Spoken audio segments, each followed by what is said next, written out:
Great. Well, I want to thank the governor and the lawmakers here in Mississippi who have done the right and necessary thing by banning the horrific medical abuse of children.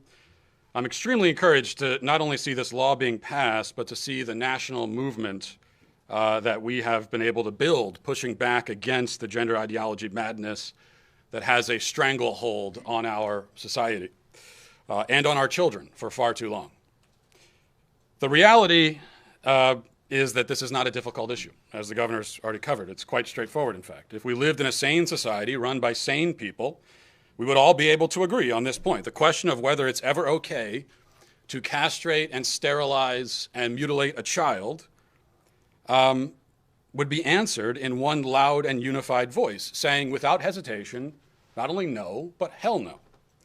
That is how all normal, common sense, decent Americans answer the question, and they don't have to think about it.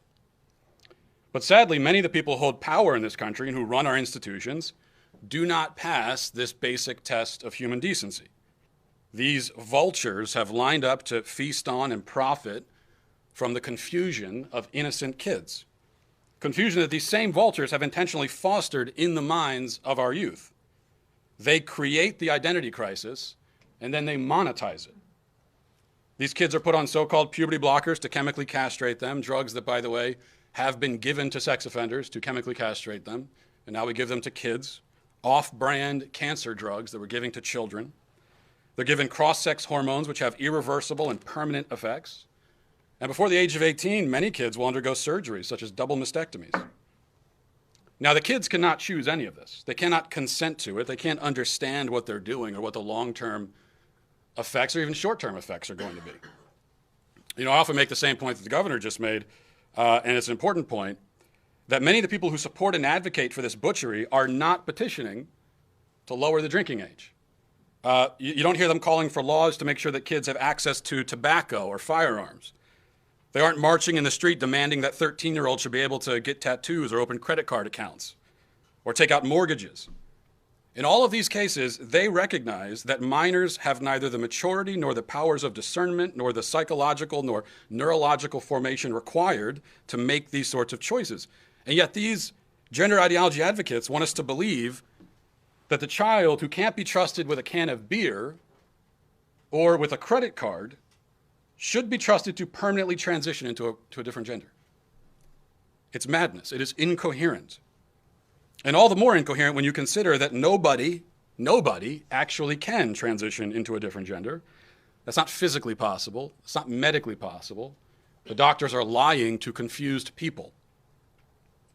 So the very fact that a child desires to do such a thing in the first place is proof in itself that she isn't thinking clearly and doesn't understand what she's saying or what she claims to want, which is not unusual for children. That's why they're children. We simply cannot allow this evil to continue. We cannot tolerate it. We who are decent and rational people, we who love our children, we who recognize basic truths. And one of the most basic truths is that children who are confused about their identity need guidance and love and clarity. They don't need hormone injections and scalpels. They need and deserve to be protected from the child-abusing quacks and soulless goblins who wish to exploit their confusion for their own financial gain. That's why we need this law. Our kids cannot protect themselves. They cannot protect themselves. We need to do it. That's our job as adults. And everybody who's remained silent on this issue is culpable in what is happening to our kids. Many members of the media who have not demonstrated the slightest bit of skepticism, as the medical establishment has just told us over the years, that it's life-saving care to castrate a child. And you have members, the majority of the media, that just goes along with that, doesn't ask one skeptical question about it, all culpable in this. That's why we need to protect our kids. We can and we must. And now Mississippi has. And finally, I would only say to any other state that hasn't gotten on board with protecting kids that it's time to get on board. Okay, it's time to get on board. It's time to do the right thing. It's way past time. We have to act now. And I'll turn it back to the governor. Thank you.